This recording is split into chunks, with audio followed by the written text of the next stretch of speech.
जब संपूर्ण वैभव होते हुए भी प्रभु श्री राम का मन व्याकुल था, तब गुरु वशिष्ठ के ज्ञान ने उन्हें विषाद से बाहर निकाला। सुनिए बकुल जी की वाणी में।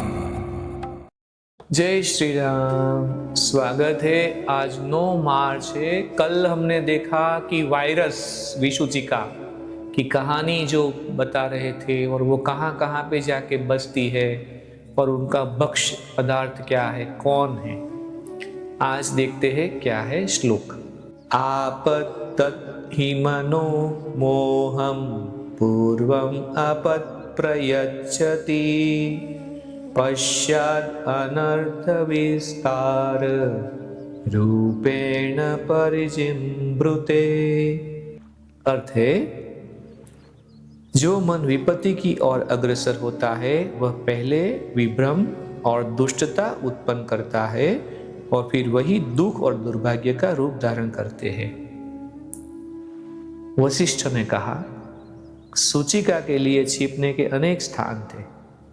उनमें से भूमि पर पड़ी धूल और गर्द, गंदी उंगलियां, कपड़े के धागे, शरीर के अंदर की मांसपेशियां, धूल के लथपथ त्वचा, हथेली की मैली रेखाएं तथा बुढ़ापे के कारण शरीर के वे अंग जहां मक्खियों का झंझट लगता रहता हो, कांतिहीन शरीर में, सड़े गले पत्तों के ढेर में, स्वस्थ वृक्षों से रहित क्षेत्र में, मैले कुचले कपड़ों में, गंदी आदतों वाले लोगों में, वनोन्मूलन के कारण ठूंठ वृक्षों में जिनमें मक्खियां अंडे देती है, खड़े पानी के गड्ढों में, सड़कों पर बहती गंदी नालियों में, यात्रियों की धर्मशालाओं में और उन नगरों में जिनमें हाथी, घोड़े आदि बहुत से पशु रहते हो, वहां पे वास करती थी।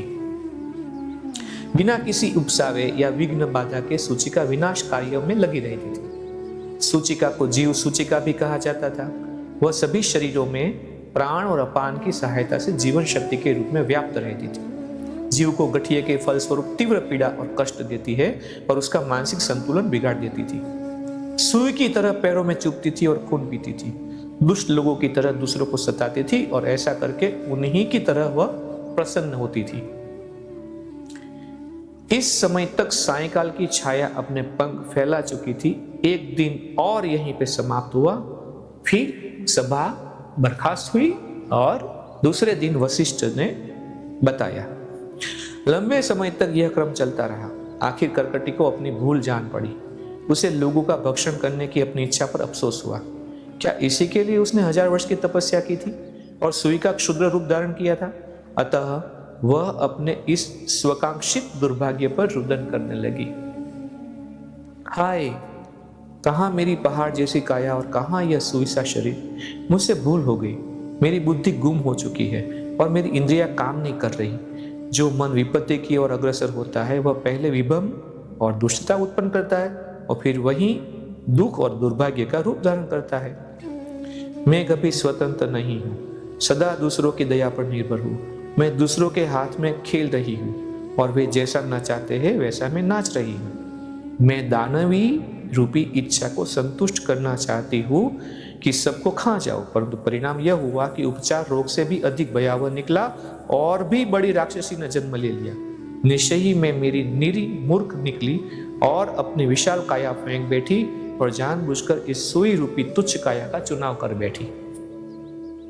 तत्क्षण करकटी ने सभी प्राणियों के भक्षण की इच्छा का त्याग किया और हिमालय के लौट गई।